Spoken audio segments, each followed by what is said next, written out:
When it comes to making a judgment about the significance of Jesus' death, it stands to reason that we must first understand what happened to Jesus. And it's actually right there that our modern culture presents the Christian with a very serious challenge. As our culture continues to drift further away from any sort of meaningful familiarity with the Bible, it has become common for people to dismiss the message of the cross while having little or no real understanding of what it is that they so speedily reject. So my purpose tonight is actually very straightforward. I want to unpack with you the biblical account of the final 24 hours of the life of Jesus, which culminated in his death on a Roman cross.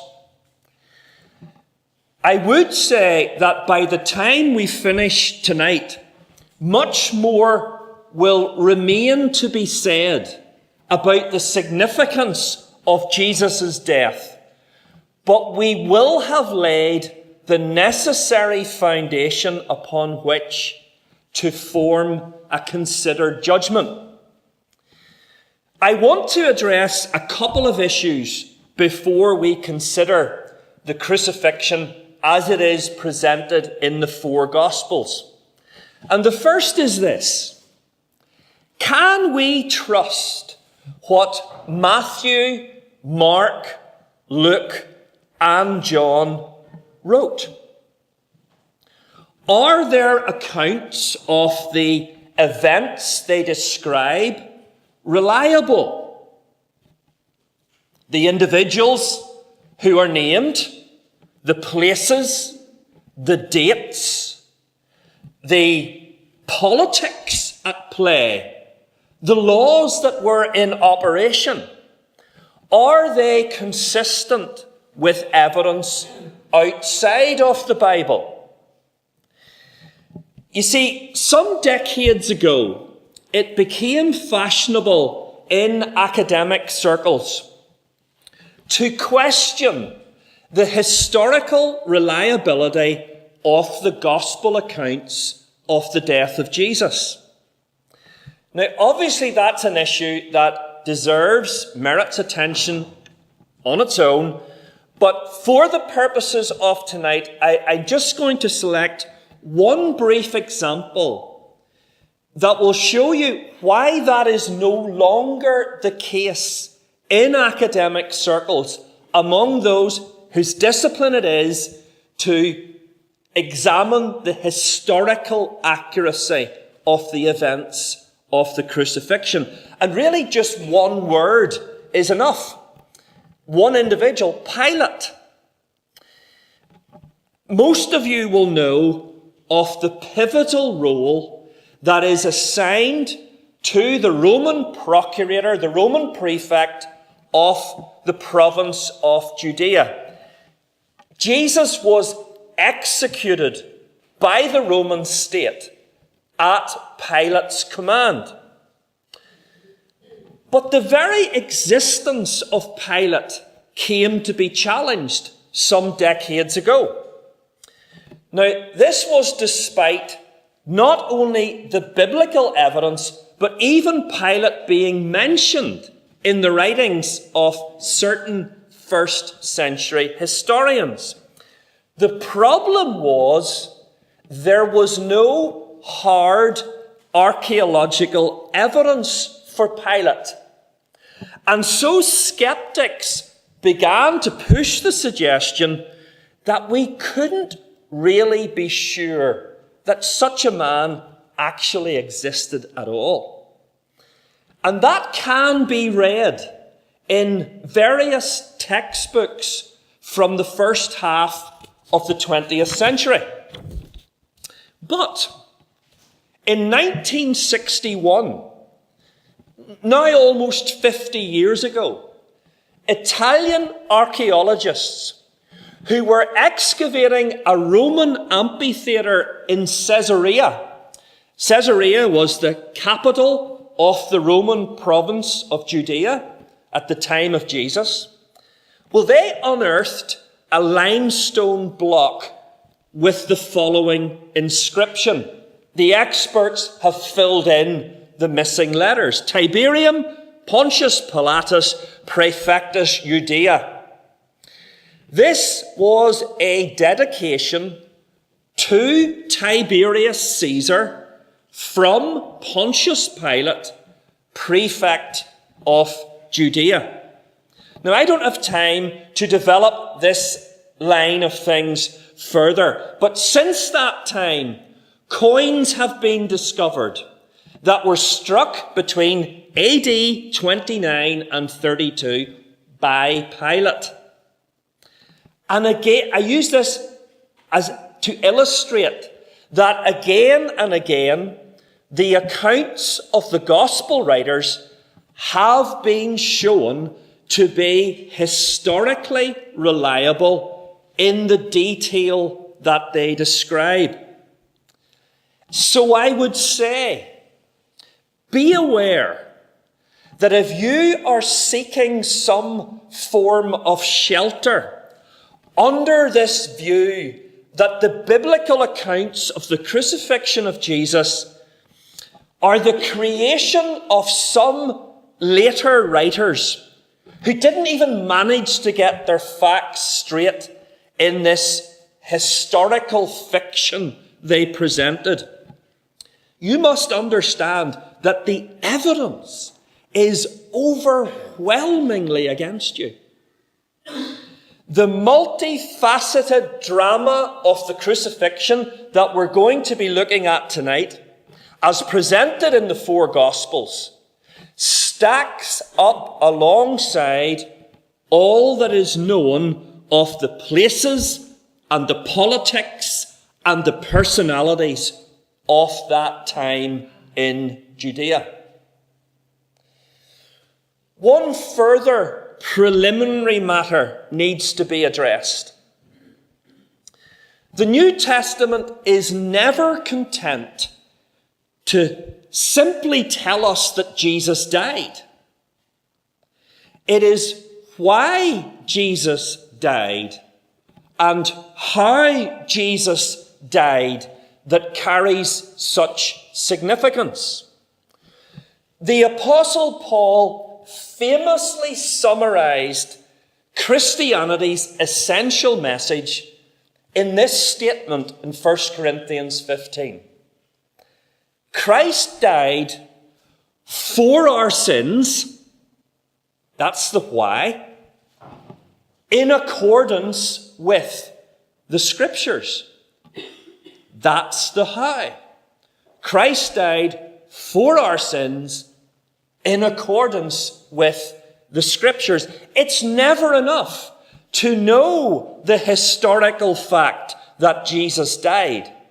We need to know both the purpose for which he died and the manner in which he died.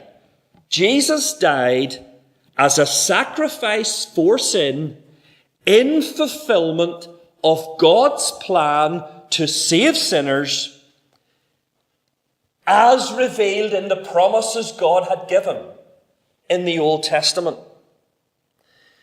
As we come to consider the story of the cross tonight, please understand that there is nothing random about anything that happens. Bear that in mind as we see Jesus falsely accused, mocked, abused, denied justice, stumbling under the weight of the crossbeam, stretched out and pinned to a cross. Jesus died in willing submission to God's plan to save sinners. So I want to invite you now to use your imagination as we walk through the events of the cross. We pick up the narrative at the point where Jesus stood in the place that the Jewish religious leaders had desired to have him for the best part of 3 years. It was night time, and Jesus was alone with his disciples in a garden on the slopes of the Mount of Olives. We know it as the Garden of Gethsemane. Jesus had withdrawn there to pray in advance of all that he knew lay in front of him.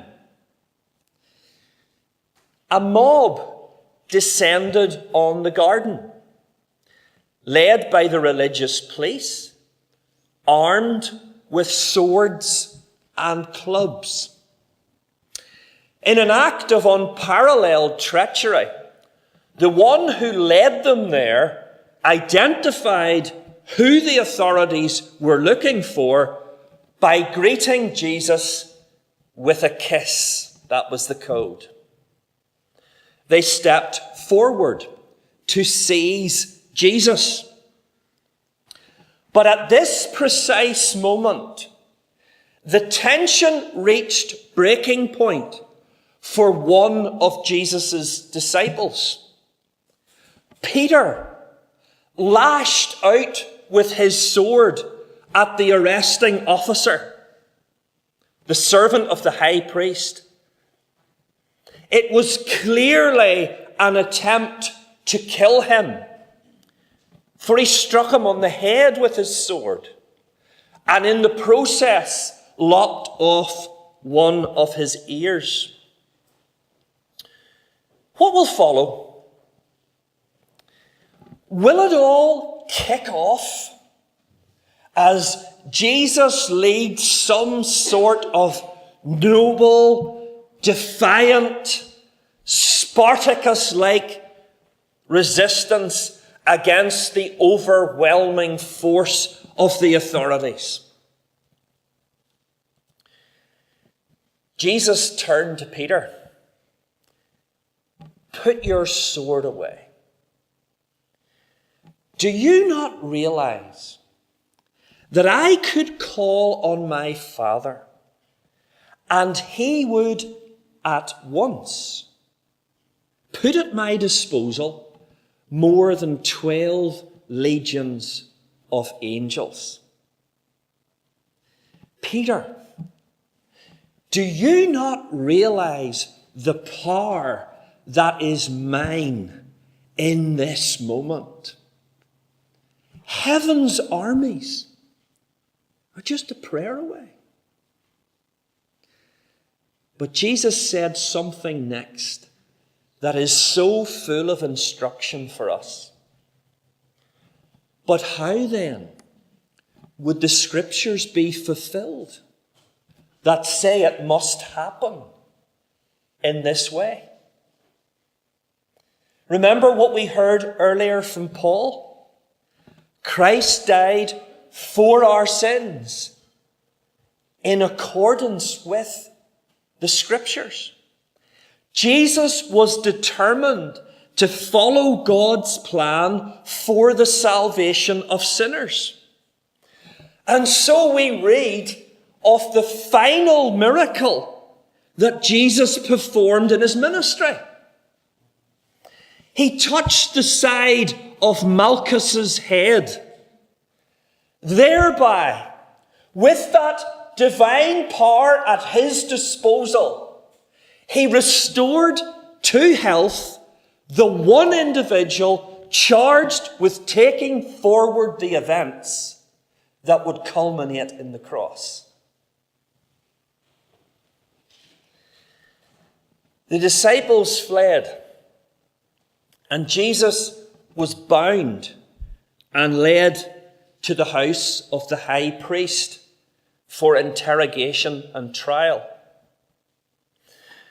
The actions of the religious authorities were in breach of their own laws, for no capital crime was to be tried at night, but they were not in any mood to concern themselves with such legal niceties, for this was their long-awaited opportunity to eliminate the one who threatened their power over the people.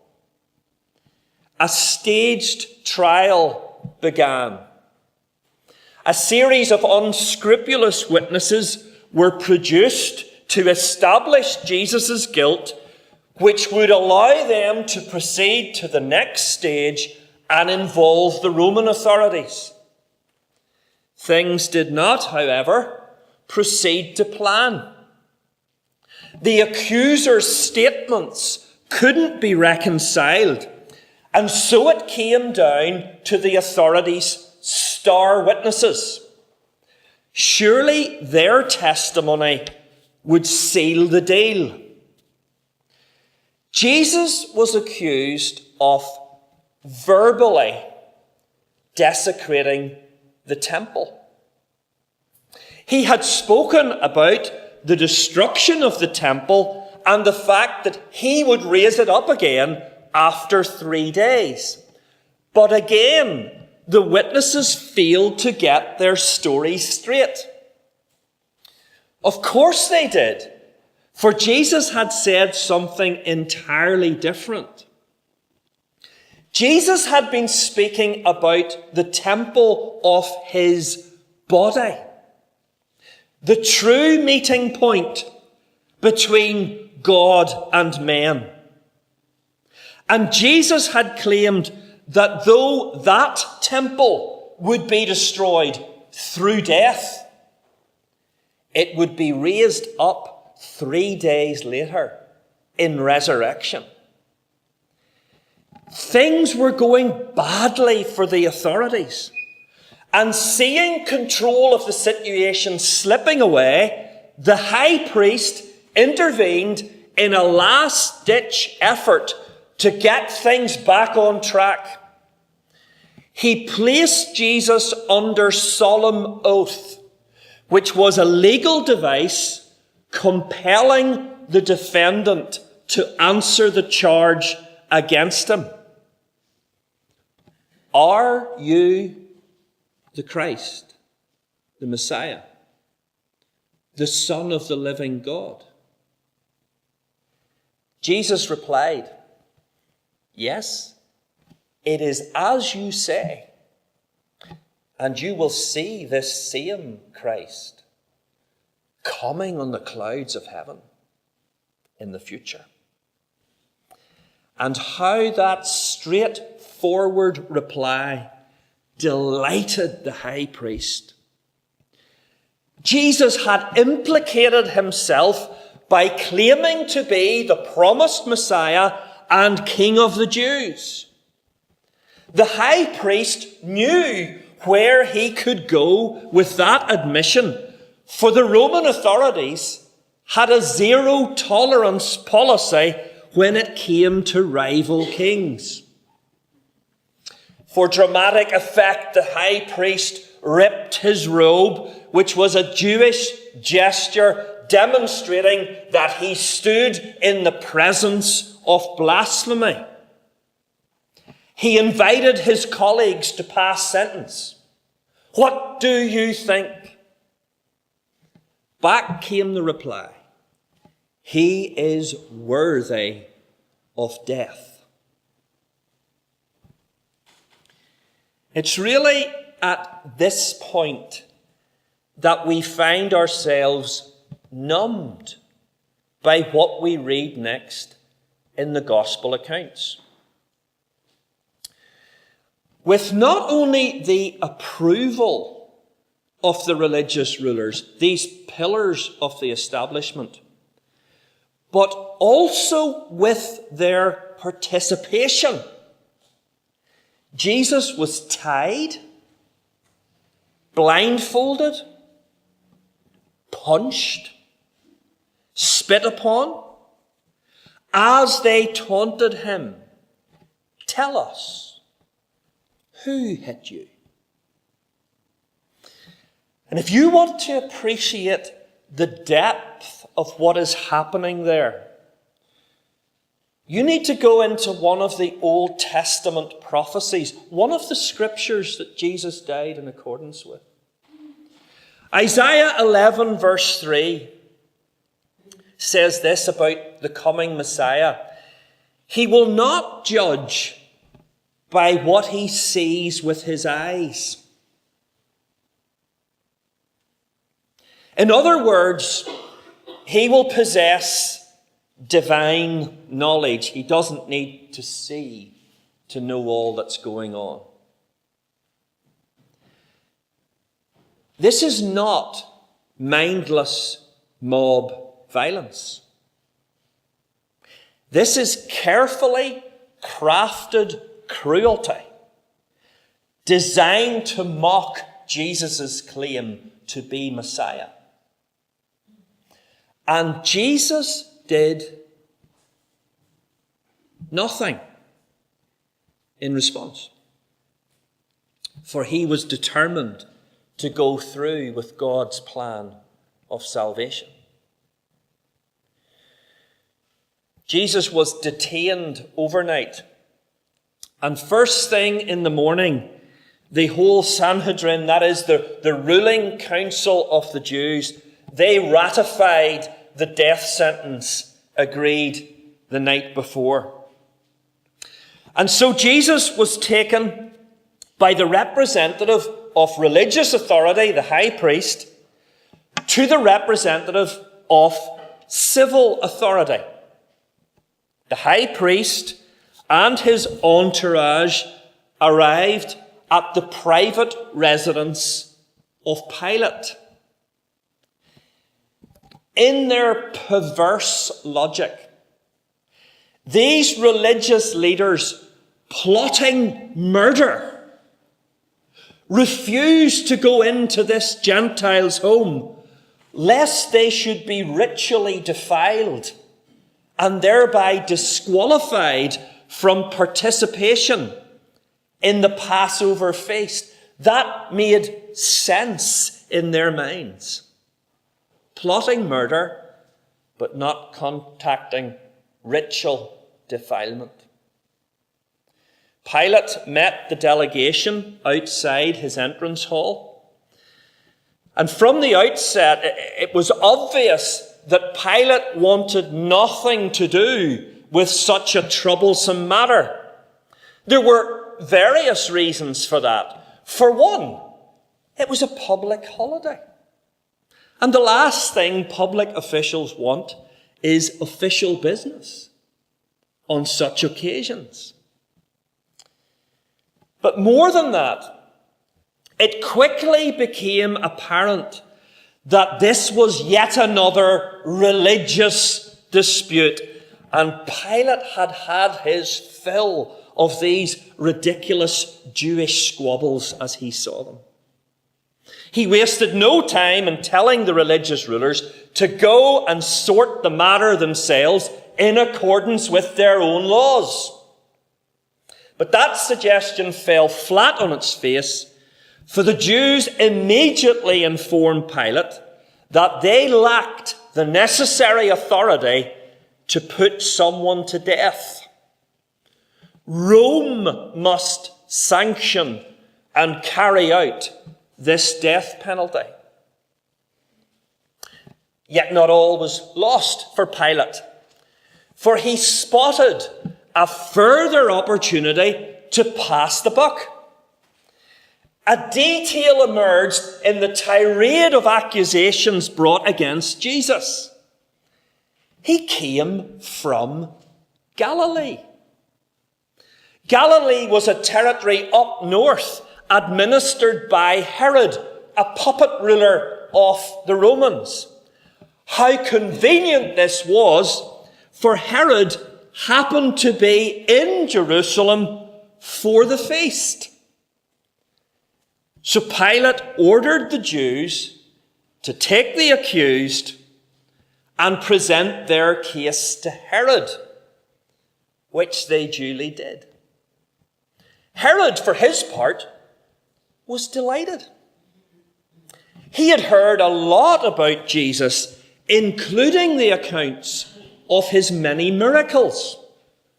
He hoped that Jesus might put on a bit of a show for him and his companions. Alas, he was both disappointed and irritated. For not only did Jesus not perform a single miracle, he refused to utter a single word. Herod responded by gathering together his advisors and officials. They stripped Jesus. They put a royal robe on him and mocked him. And when they'd finished with their fun, they returned Jesus to Pilate. Pilate now knew that things had turned deadly serious. The rulers were clearly bent on securing the execution of Jesus.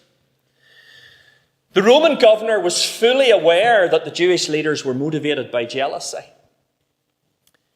And following each of the 3 occasions in which Pilate interrogated Jesus, he announced the same verdict: I find no fault in him. Pilate, the representative of Roman law, did not consider Jesus a rival king or threat in the way the Jewish religious leaders presented him. But rather than forcing Jesus' accusers to back down, they instead succeeded in backing Pilate into a corner. If he would not deal with this king, then he was not Caesar's friend.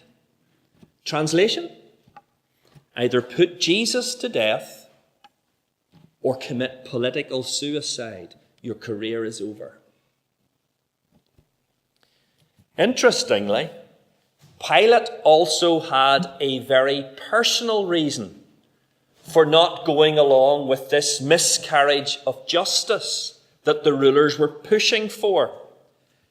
As he sat on the very seat of judgment, he received a message from his wife, warning him not to be part of what was unfolding with this innocent man. For she had suffered many things in a dream because of him. But ever the politician, Pilate sought to find a pragmatic solution for the predicament he found himself in. Because it was a feast day, there was a custom whereby the Roman governor would stand on his balcony and the crowd would assemble below. The governor would then ask the people which one prisoner they would choose to be released in an act of great benevolence bestowed by Rome. So Pilate presented the people with a choice, when in reality he thought he was giving them no choice whatsoever. A notorious prisoner, a murderer called Barabbas was awaiting execution. Which one do you want me to release to you, Barabbas or Jesus, who is called Messiah? To his utter amazement, the voice of the crowd came back to him. We want Barabbas. What shall I do then with Jesus, who is called Messiah? Crucify him! The rulers had manipulated the crowd and had outmaneuvered Pilate at his own game. Pilate issued the order to flog Jesus. It appears that this was his final attempt at averting the inevitable. It makes utterly harrowing reading. Jesus was taken by the Roman soldiers to the praetorium, to the barracks, in effect. And we're told that they called together the rest of their cohort. Technical term. A cohort was 1/10 of a legion. And it would consist of between 300 and 600 men if all were present. This is a sizable crowd of men. Jesus was stripped again, and a purple robe, probably a Roman military overcoat, purple was the kingly colour, it was draped around him. Someone waved a crown of thorns, while another handed Jesus a wooden rod to hold as his mock royal scepter. As Jesus was paraded in front of them, they took the rod from his hand and beat him again and again. They spat on him, falling to their knees, saying, "Hail, King of the Jews." Jesus was scourged. A Roman whip consisted of leather thongs with pieces of either bone or metal pushed through them.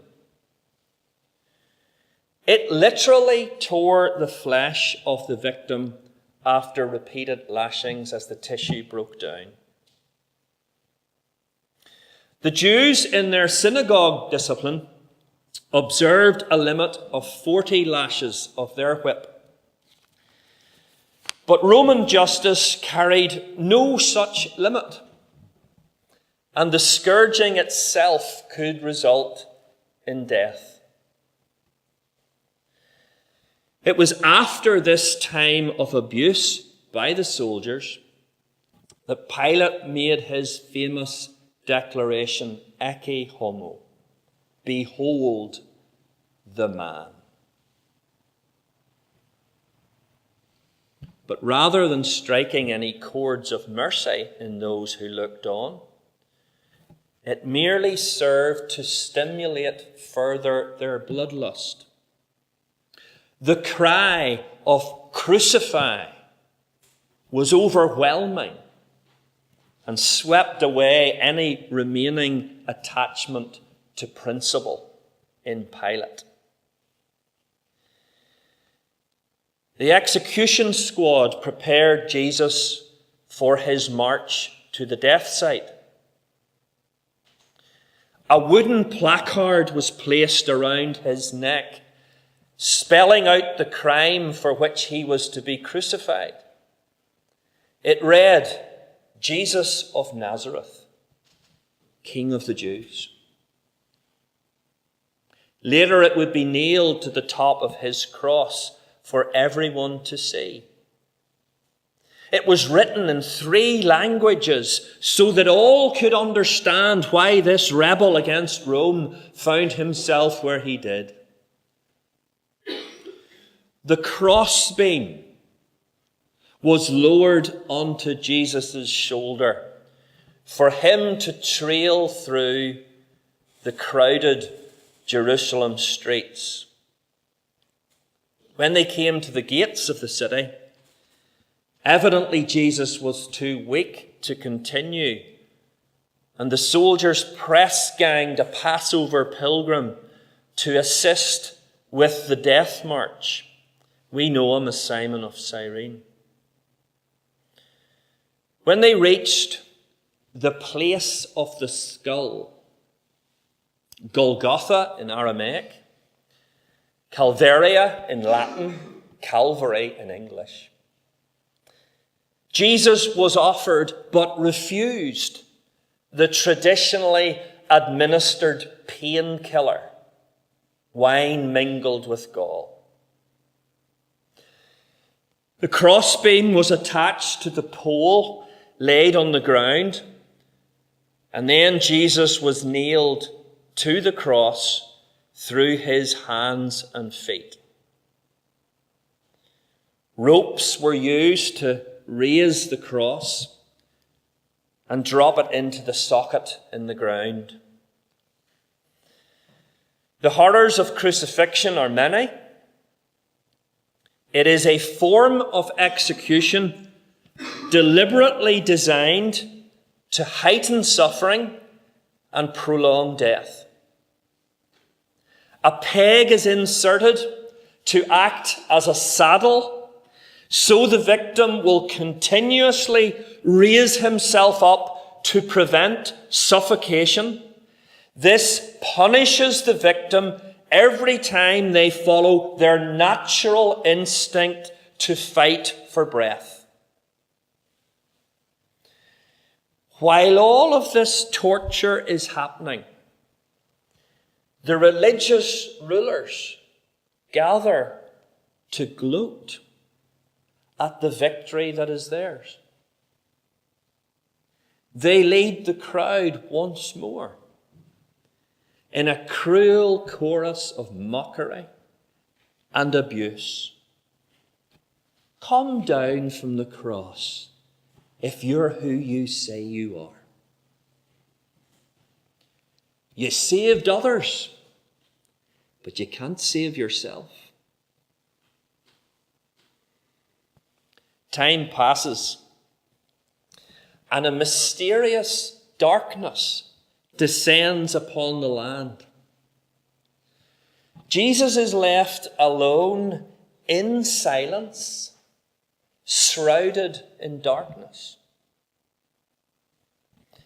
After a period of 3 hours, a tormented cry pierces the silence. My God, why have you forsaken me?